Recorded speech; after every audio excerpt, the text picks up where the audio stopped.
Hello students, आज हम लोग पढ़ने वाले हैं क्लास 9th के हिस्ट्री का पहला चैप्टर जिसका नाम है द फ्रेंच रिवॉल्यूशन। तो इसमें हम लोग स्टार्ट करेंगे तो स्टार्टिंग में इंट्रोडक्शन नहीं पढ़ेंगे, जो आगे में उतना इंट्रोडक्शन दिया हुआ है ना उसको नहीं पढ़ेंगे, ठीक है, क्योंकि वो समरी है। पूरे चैप्टर में जो कहानी घूमेगा उसका एक समरी है, कैसे कैसे कहानी घूमेगा। तो हम लोग डायरेक्ट टॉपिक से स्टार्ट कर देंगे, ठीक है। पहला जो टॉपिक है ना हमारा French society during late 18th century, उससे स्टार्ट करेंगे, पूरे बुक को समझेंगे, उसके बाद में लास्ट में हम लोग वो इंट्रोडक्शन क्लियर कर लेंगे तो थोड़ा अच्छे से ज़्यादा समझ में आएगा, ठीक है। तो अपना अपना बुक ले लेना, सब बुक लेकर बैठ जाना। जैसे नॉर्मल ऑफलाइन क्लासेस में क्लास होता है वैसे ही हम लोग यहाँ पर कोशिश करेंगे पढ़ाई करने का, ठीक है। तो देखो स्टार्ट करते हैं। In 1774 Louis 16 of the Bourbon family of kings ascended the throne of France. 1774 के टाइम पर लुइस 16 राजा बन गया। He was 20 years old and married to the Austrian princess Mary Antoinette। तो उस टाइम वो 20 साल का था, यानी कि 20 साल का था। देखो क्या बोल रहा है डेट को अच्छे से दिमाग में रखना, ठीक है। 1774 के टाइम पर जो बार्बन किंग था ना, क्या नाम था इसका? Louis 16। Louis 16।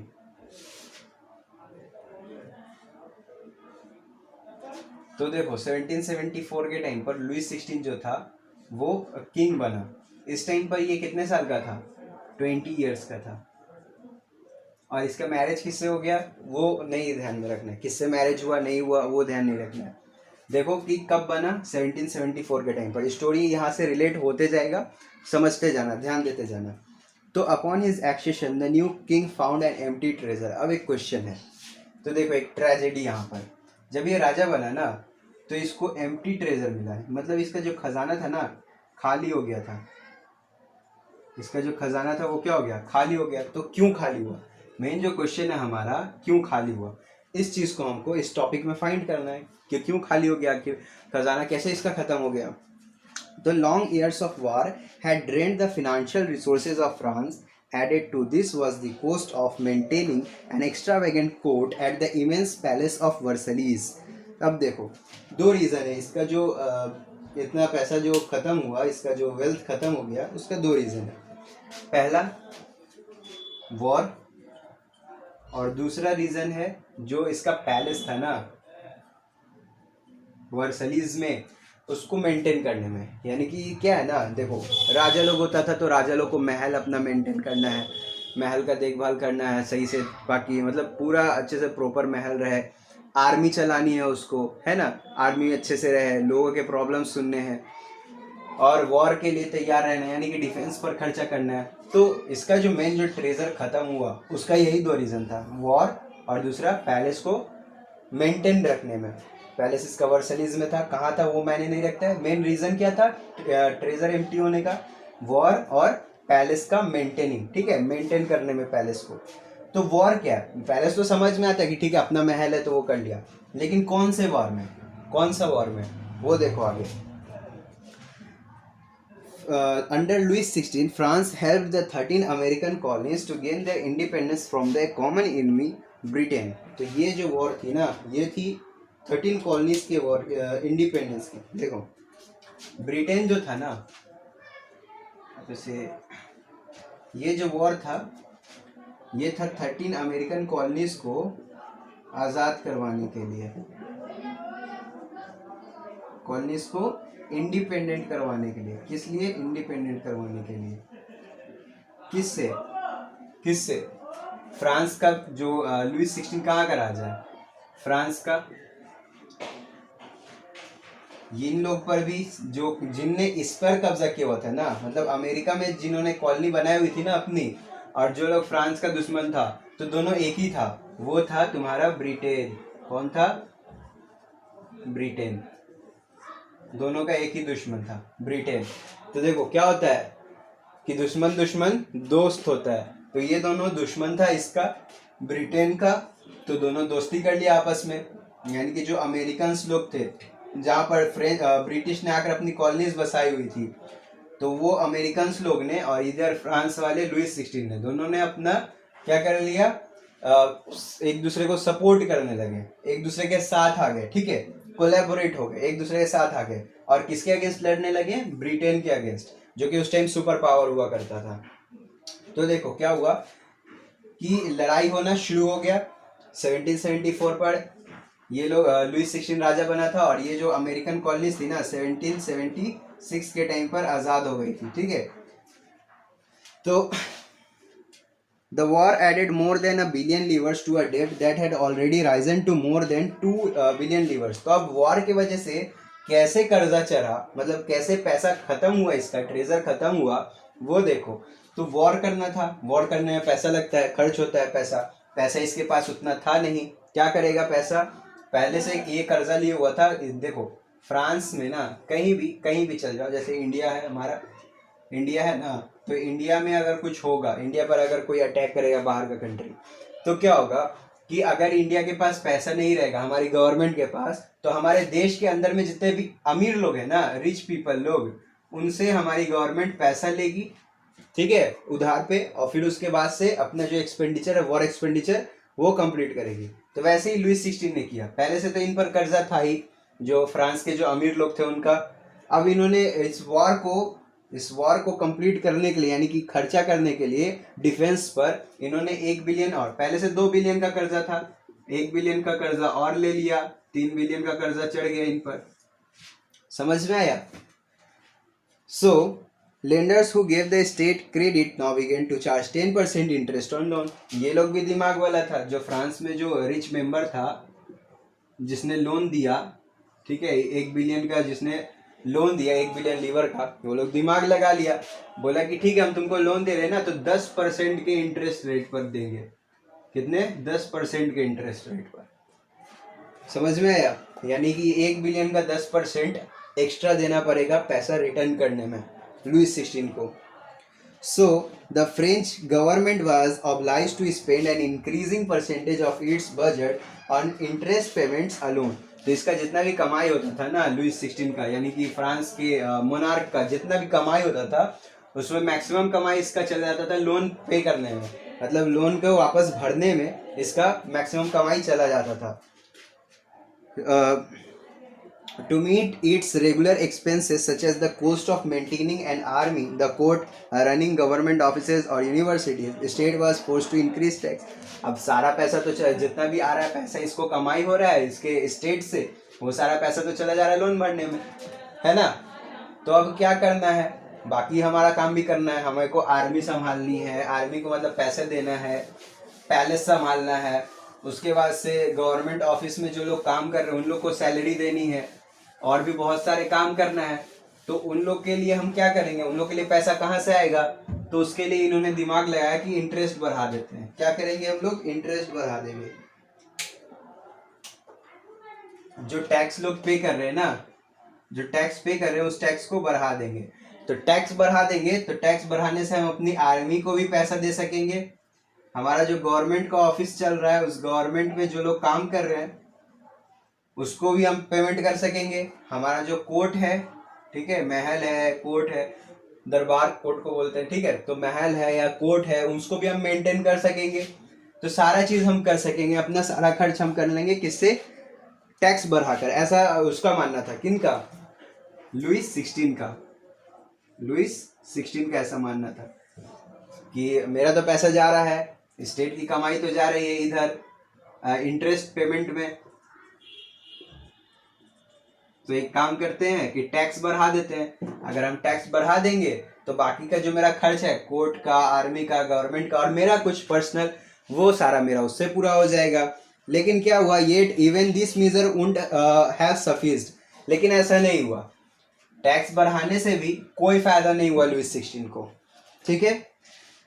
French society in the 18th century was divided into 3 estates and only member of third estate paid taxes। अब ऐसा क्यों नहीं हुआ, मतलब कोई फायदा क्यों नहीं हुआ, तो फायदा इसलिए नहीं हुआ ना क्योंकि फ्रेंच सोसाइटी उस टाइम बटी हुई थी 3 स्टेट में। जो फ्रांस थी हमारी उस टाइम की फ्रांस, ये 3 स्टेट में बटी हुई थी, फर्स्ट स्टेट, सेकेंड स्टेट और थर्ड स्टेट। अब समझो, जो 90% लोग थे ना वो थर्ड स्टेट्स में के लोग थे, और बाकी जो लोग थे वो फर्स्ट और सेकंड स्टेट से बिलोंग करते थे। सारा टैक्स पे करना पड़ता था इनको, थर्ड स्टेट वाले को, और ये लोग भैया गरीब आदमी थे, अमीर तो ये लोग थे फर्स्ट और सेकंड वाले, सारा इनको पेमेंट करना पड़ रहा है। तो ज्यादा टैक्स ये लोग नहीं भर पा रहे थे, ठीक है। इस वजह से टैक्स का जो कॉन्सेप्ट था लुईस 16 का वो खत्म हो गया, ये खत्म हो गया। खत्म मतलब टैक्स खत्म नहीं हुआ, मतलब ये जो सोचा था ना कि टैक्स बढ़ाकर हम सब चीज को मेंटेन कर लेंगे, वो नहीं हो पाया, ठीक है। इसका जो आइडिया था वो फुलफिल नहीं हो पाया। समझ में आ गया? The society of each state was part of the feudal system that dated back to the Middle Ages. The term old regime is usually used to describe the society and institution of France before 1789. तो अब देखो क्या हम लोग ये सारा जो हम लोग पढ़ रहे हैं ना, ये हम लोग पढ़ रहे हैं ओल्ड रिजाइम का। ओल्ड रिजाइम कहने का मतलब 1789 से पहले जो फ्रांस था ना, 1789 से मतलब फ्रेंच रिवॉल्यूशन से पहले, उस टाइम का हम ये सब पढ़ रहे हैं। उससे पहले का मतलब ओल्ड रिजाइम का। ओल्ड रिजाइम में तुम्हारी सोसाइटी बटी हुई थी 3 स्टेट्स में। ओल्ड रिजाइम की बात कर रहे हैं हम लोग, यानी कि बिफोर 1789 के टाइम पर क्या हुआ था? फ्रेंच रिवॉल्यूशन हुआ था। तो देखो इससे पहले ओल्ड रिजाइम में सोसाइटी बटी हुई थी ई स्टेट्स में। जो फ्रांस की सोसाइटी थी वो बटी हुई थी ई स्टेट्स में। कितने स्टेट्स थे? फर्स्ट, सेकेंड और थर्ड, 3 स्टेट्स में बटी हुई थी, ठीक है। उसके बाद से यहाँ फ्यूडलिज्म चलता था। यहाँ क्या चलता था? फ्यूडलिज्म। मतलब देखो एक मालिक है,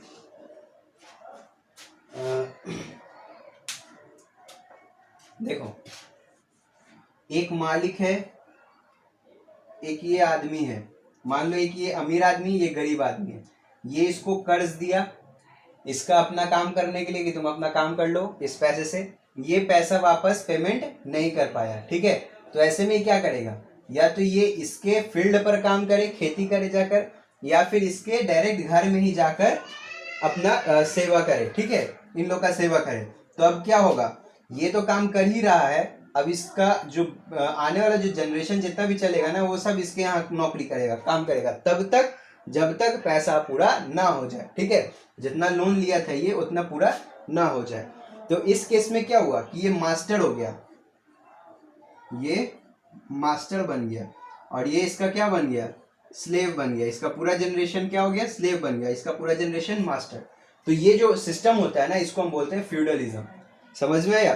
तो ओल्ड रिजाइम में ई स्टेट्स में बटा हुआ था, फ्यूडलिज्म था। समझे? अब चलो बहुत बढ़िया समझ गए। तो सो 90% of the population was peasant. 90% population peasants की थी। However, only a small number of them owned the land they cultivated. लेकिन उसमें से सिर्फ कुछ लोगों के पास अपनी ज़मीन हुआ करती थी। बाकी जो 60% ज़मीन थी वो नोबल्स, चर्च और बाकी जो थर्ड स्टेट के अमीर लोग थे ना, उनके पास थी। क्या समझ में आया? कि 90% पॉपुलेशन फ्रांस में पीजेंट्स की थी, जिनके पास बहुत से के पास अपनी ज़मीन नहीं थी और बहुत से के पास थोड़ी बहुत ज़मीन थी। मैक्सिमम जो 60% ज़मीन थी ना, वो थी चर्च के पास, नोबेल के पास, और अमीर लोग जो थे थर्ड स्टेट के, उनके पास थी। So members of the first two state, that is clergy and the nobility, enjoyed certain privileges by birth. अब देखो कुछ प्रिविलेजेस हैं, मतलब कुछ बर्थ राइट इन लोग को ऐसा समझ लो कि पैदा होते के साथ वो अधिकार इन लोग को मिल जाता था। जो फर्स्ट और सेकेंड स्टेट में जितने भी लोग आते थे उन सबको बर्थ राइट मिलता था। कौन कौन सा बर्थ राइट है? देखो पैदा होते ही कौन कौन सा राइट मिल रहा है।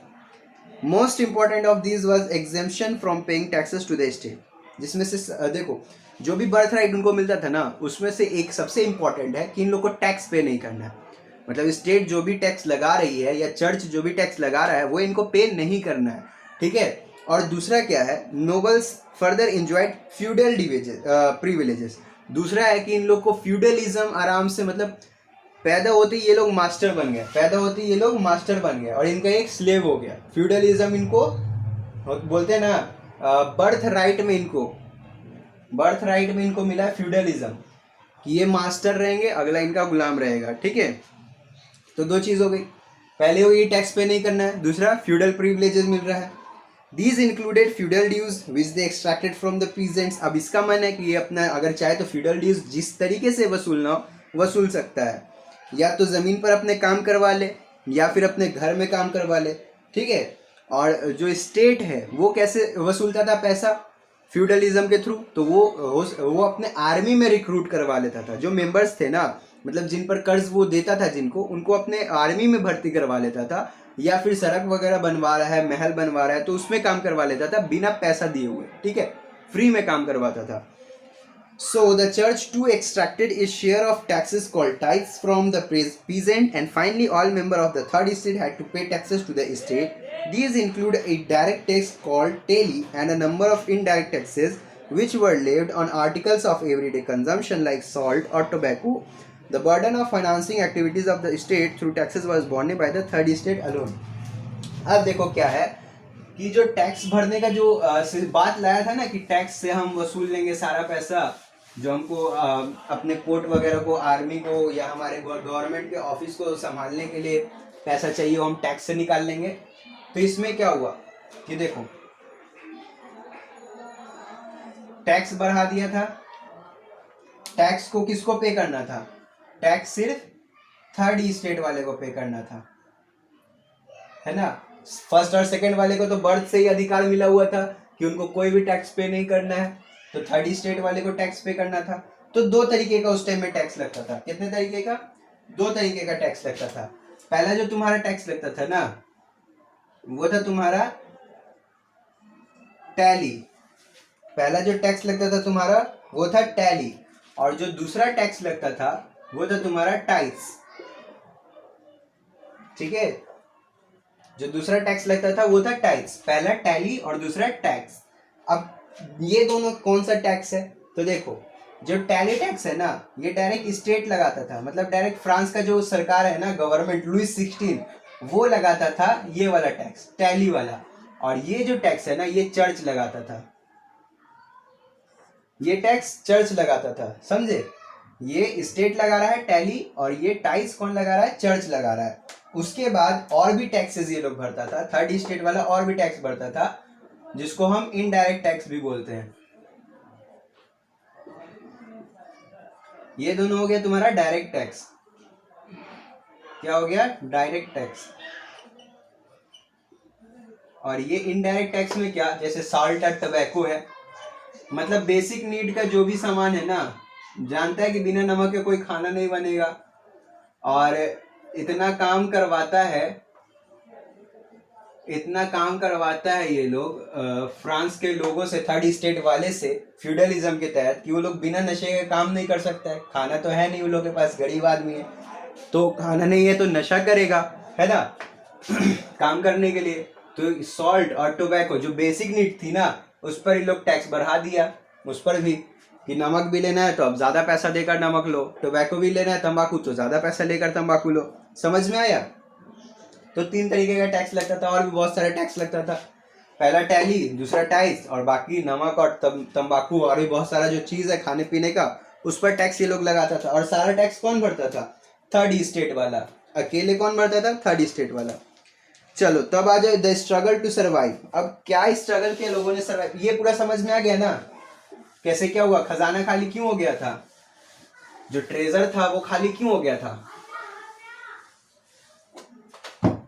खाली इसलिए हो गया था क्योंकि जो लुईस 16 था, फ्रांस का जो मोनार्क था, उसने हेल्प किया था 13 अमेरिकन कॉलोनीज को ब्रिटेन से आज़ाद होने में. उसके बाद से अपने पैलेस पर वो पैसा खर्च कर रहा था. यही दो रीजन था, ठीक है ना.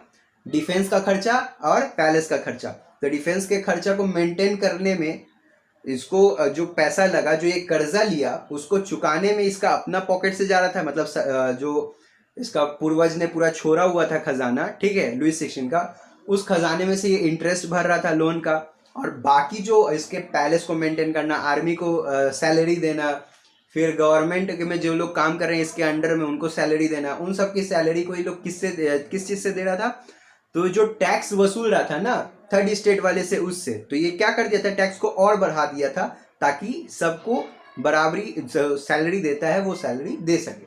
समझ में आया? तो टैक्स भी अलग अलग तरीके का लग रहा था उस टाइम पर. चर्च को भी देना है टैक्स, स्टेट को भी टैक्स देना है, और खाना पीने के सामान पे भी टैक्स भरना है. तो इतने सारे टैक्स भरने हैं लोगों को. सारा भरेगा कौन? थर्ड स्टेट वाला.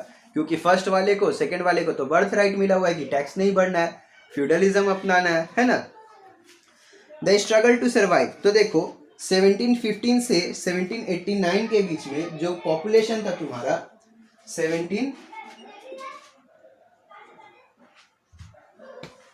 देखो क्या बोल रहा है कि 1715 से 1789 के टाइम पर जो पॉपुलेशन थी ना, वो पॉपुलेशन तुम्हारी 5 मिलियन बढ़ गई। 1 मिलियन में होता है 10 लाख, तो 5 मिलियन में कितना होगा? 50 लाख। ठीक है, इतने साल में 50 लाख आबादी बढ़ गई। This led to a rapid increase in the demand for food grains. तो अब देखो, जब इतना पॉपुलेशन बढ़ रहा है तो इसको भूख भी तो लगेगी इस पॉपुलेशन को, यानी कि क्या हो गया? डिमांड बढ़ा। डिमांड जो था खाने का वो क्या हो गया? डिमांड बढ़ गया। Production of grains could not keep pace with the demand. लेकिन जो सप्लाई था ना फूड ग्रेन्स का, सप्लाई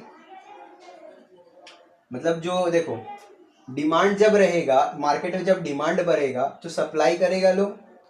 मार्केट में चावल आएगा, अनाज आएगा तब ना बिकेगा। अगर आएगा ही नहीं तो क्या बिकेगा?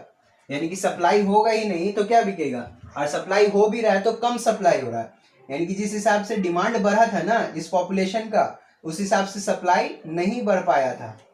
ठीक है, उस हिसाब से सप्लाई नहीं हो पाया था। क्यों नहीं हो पाया था वो देखो आगे। कभी यहाँ पर ड्राउट आ जाता था तो कभी हेल पड़ जाता था। जो सप्लाई था वो सप्लाई क्यों नहीं हो पा रहा था? बैड हार्वेस्ट की वजह से। बैड हार्वेस्ट की वजह से। ठीक है, चलो। So the price of bread, which was the staple diet of the majority, rose rapidly.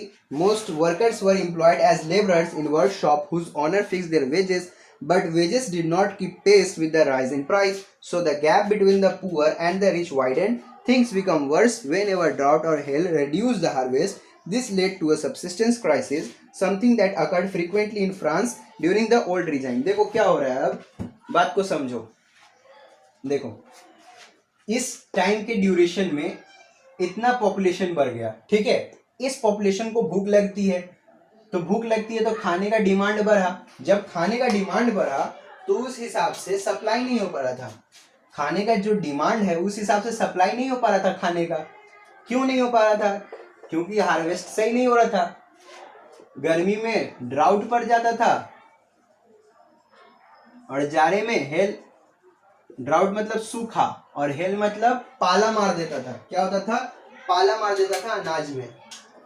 दिख नहीं रहा होगा, अच्छे से लिख देते हैं, है ना? अब दिख रहा होगा शायद। तो देखो, कभी ड्राउट हो जाता था तो कभी हेल हो जाता था, मतलब कभी सूखा पड़ जाता था तो कभी पाला मार देता था। इसके वजह से तुम्हारा बैड हार्वेस्ट हो रहा था। सब्सिस्टेंस क्राइसिस हो गई थी।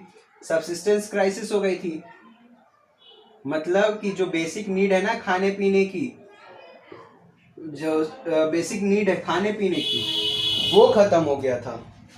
उसके लिए महामारी हो गया था, मतलब खाना था ही नहीं।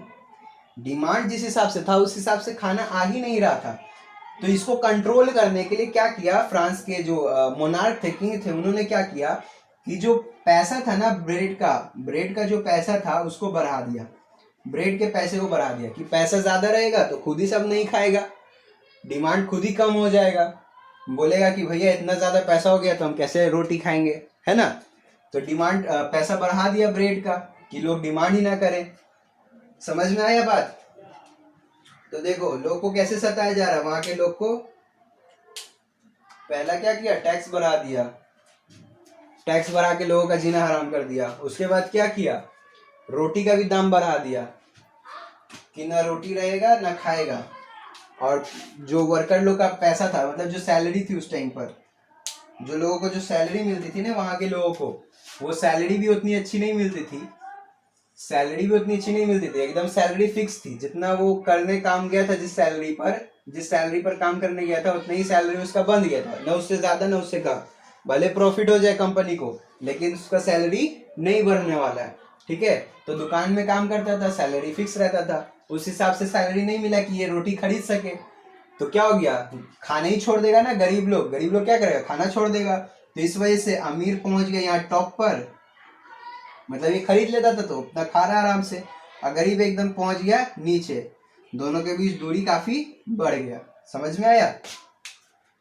चलो एक पीछे पेज पलटो, पीछे एक ग्राफ है, उस ग्राफ को समझने का कोशिश करो। ठीक है, ग्राफ को समझने का कोशिश करना है, कैसे क्या वर्क हो रहा है। मतलब बॉक्सेस है, खाली बॉक्सेस, उस खाली बॉक्सेस को भरना है सबको। देखो ये खाली बॉक्स है ना 1.2 में, how a subsistence crisis happen, subsistence crisis कैसे होगा। तो देखो पहले में क्या है, बैड हार्वेस्ट, फसल खराब होगा तो क्या होगा, डिमांड बढ़ेगा, है ना, सप्लाई कम हो जाएगा, डिमांड बढ़ेगा। अगर खराब हो जाएगा हार्वेस्ट तो क्या होगा, सप्लाई कम हो जाएगा, सप्लाई कम हो जाएगा तो लोग खाना नहीं खा पाएगा, ब्रेड का दाम बढ़ जाएगा, सप्लाई कम होने से दाम बढ़ाएगा ना, ताकि जो डिमांड है उसको काटा जा सके, डिमांड कम किया जा सके। उसकी वजह से क्या होगा, पैसा बढ़ने की वजह से जो गरीब लोग है नहीं खा पाएगा, ब्रेड नहीं खा पाएगा तो या तो लूट पार कर ले, यानी कि राइट कर दे, दुकान में जाके लूट ले सामान, या फिर बीमार पड़ जाएगा। तो मार करेगा, राइट करेगा तो मरेगा ही ना, ठीक है, मरेगा। तो दोनों तरीके से, बीमार हो के भी मरना है और राइट करके भी मरना है, ठीक है। तो इसको तुम लोग खुद से बनाने का कोशिश करना, हम समझा दिए हैं, अब खुद से बनाने की कोशिश। अब चलते हैं टॉपिक 1.3 पर, ग्रोइंग, ये लास्ट टॉपिक होगा इस वीडियो में, फिर नेक्स्ट वीडियो में सेकंड स्टार्ट कर देंगे, सेकंड वाला जो टॉपिक है हमारा, ठीक है। A growing middle class envisages an end to privilege. अब देखो जैसे जैसे मिडिल क्लास बढ़ता गया, मिडिल क्लास जैसे जैसे डेवलप करते गया, वैसे वैसे तुम्हारा जो प्रिविलेज मिलता था ना फर्स्ट और सेकंड स्टेट वाले को, बर्थ राइट, वो खत्म हो गया। तो कैसे क्या हुआ, इन द पास्ट, पहले के टाइम पर, peasants and workers had participated in revolts against increasing taxes and food scarcity. खाने की जो कमी हो गई थी, टैक्स बढ़ रहा था, उसके खिलाफ जो पीजेंट्स थे, जो वर्कर्स थे, उन्होंने काफ़ी रिवॉल्यूशन किया, काफ़ी ज़्यादा विरोध किया सरकार का। लेकिन they lacked the means and programme to carry out full scale measures that would bring about a change in social and economic order. लेकिन बड़े पैमाने पर नहीं कर पा रहे थे, रिवॉल्ट कर रहे थे वो लोग, लेकिन इफेक्टिव नहीं था, बड़े पैमाने पर नहीं कर पा रहे थे, ठीक है। क्यों, क्योंकि सिर्फ यही दोनों लगे हुए थे, पीजेंट और वर्कर, और किसी का इनको सपोर्ट ही नहीं था, तो सरकार इनकी बात सुनी नहीं रही थी। This was left to those groups within the third estate who had become prosperous and had access to education and new ideas. तब फिर क्या हुआ कि ये जो काम था ना, जो रिवॉल्ट का जो काम था, अब ये काम चला गया पढ़े लिखे लोगों के पास, मतलब थर्ड स्टेट में कुछ लोगों ने पढ़ाई लिखाई कर ली थी, ठीक है। थर्ड स्टेट में कुछ लोग थे जो एजुकेटेड हो गए थे, तो अब ये जो काम था ना रिवॉल्यूशन करने का, रिवोल्ट करने का, बढ़ते टैक्सेस के खिलाफ, फूड स्कार्सिटी के खिलाफ, वो सारा चल गया किसके ऊपर, वो जो अमीर बन गए ना थर्ड स्टेट में, रिच मेंबर, उनके ऊपर चला गया, जो पढ़े लिखे हो गए, मतलब एजुकेटेड हो गए। So the 18th century witnessed the emergence of social groups termed the middle class, who earned their wealth through an expanding overseas trade and from the manufacture of goods such as woolen and silk textile that were either exported or brought by the rich member of society. अब देखो क्या हुआ कि third state में rich member हुआ करते थे,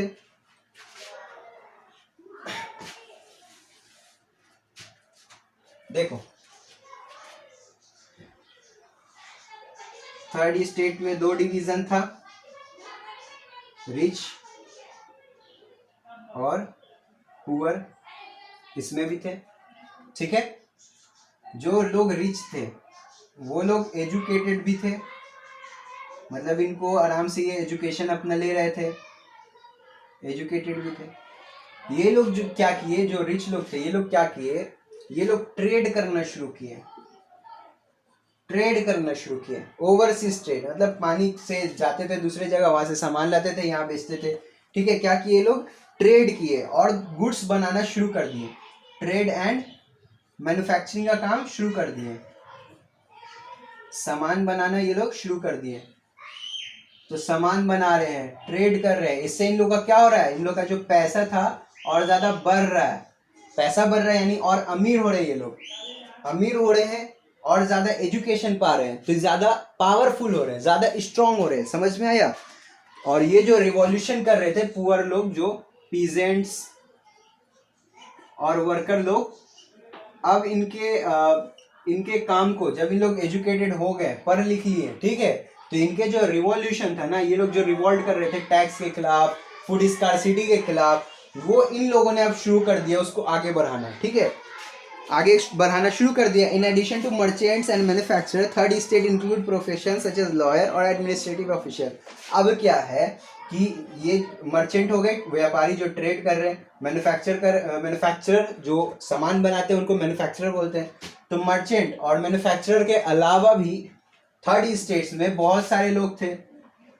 इसमें लॉयर्स थे, सरकार के यहाँ भी कुछ लोग काम करते थे, ठीक है, ऑफिशियल्स भी थे। तो ये सारे लोग और मिल गए। पहले ये लोग एजुकेटेड लोग मिल गए इन लोग के साथ में, फिर ये लोग ऑफिशियल जो प्रोफेशनल्स लोग हैं इनको प्रोफेशनल बोलते हैं। तो ये जो प्रोफेशनल लोग थे ये लोग भी साथ आ गए कि भैया हम भी थर्ड स्टेट वाले हैं, हम भी टैक्स भरते हैं, हम भी साथ में रिवोल्ट करेंगे, ठीक है। तो all of these were educated and believed that no group in society should be privileged by birth, rather a personal social position must depend on his merit. अब क्या हुआ, देखो इन सभी का एक ही चीज मानना था, जो बर्थ प्रिविलेज मिल रहा है ना लोगों को, फर्स्ट और सेकंड ई स्टेट वाले को जो बर्थ राइट मिल रहा है, बर्थ प्रिविलेज मिल रहा है, उसको खत्म करो। क्यों खत्म करो? क्योंकि पैदा होते के साथ अगर किसी को आप दे दिए पूरा, मतलब पूरा विरासत में उसको सौंप दिए कि लो पूरा ऐश करो, पूरी फैसिलिटी है तुमको, तो वो गलत होगा उसके लिए, फिर वो डेवलपमेंट नहीं करेगा वो स्टेट। आपको जो काबिल है, जो उसका हकदार है, मतलब मेरिट के बेस पर आपको लोगों को आंकना चाहिए। मेरिट के बेस पर लोगों की पोजीशन होनी चाहिए सोसाइटी में कि कौन बड़ा आदमी है, कौन छोटा आदमी है, किसको ज़्यादा इज्जत देना चाहिए, कम इज्जत देना चाहिए, वो उसके मेरिट के हिसाब पर, मतलब वो कितना पढ़ा लिखा है, उसने समाज के लिए क्या किया, सोसाइटी के लिए, ठीक है, वो खुद क्या है, इसके बेसिस पर होना चाहिए। तो इसी के वजह से तुम्हारा इक्वलिटी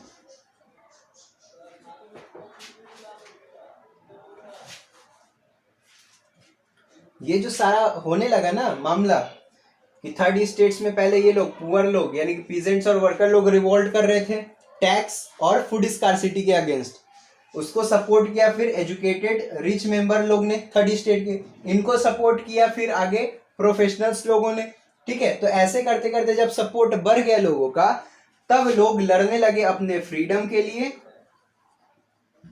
एंड इक्वलिटी के लिए, फ्रीडम और इक्वलिटी के लिए लोग लड़ने लगे। यहीं से कॉन्सेप्ट निकला फ्रीडम और इक्वलिटी का कि अब हमें आज़ादी चाहिए, हम भी सबके जैसे हैं, जैसे फर्स्ट और सेकंड स्टेट वाले वैसे हम भी थर्ड स्टेट वाले भी हैं, ठीक है, उनके बराबर हैं। सो इसी के बेसिस पर दो फिलोसफर्स थे, उन्होंने अपना कुछ वर्क लिखा जिसमें उन्होंने फ्रीडम और इक्वलिटी को बताया कि क्या है फ्रीडम, इक्वलिटी क्या है। तो पहले थे जॉन लॉकी और दूसरे जीन जैकस रोशियो। तो जॉन लॉकी ने अपना जो बुक लिखा था टू ट्रीटीज ऑफ गवर्नमेंट, उसमें उन्होंने बताया कि मोनार्की को खत्म कर दो। जॉन लॉकी ने एक बुक लिखा था टू ट्रीटीज ऑफ गवर्नमेंट, उसमें उन्होंने बोला कि जो मोनार्की चल रहा है ना उस मोनार्की को खत्म कर दो। उसके बाद आए जीन जैकियस रोशियो, उन्होंने बोला कि ठीक है खत्म करेंगे ना मोनार्की, तो उसके जगह पर हम लोग गवर्नमेंट बनाएंगे। देखो पहला है तुम्हारा लॉकी, दूसरा तुम्हारा रोशियो, तीसरा तुम्हारा मॉन्टेस्क।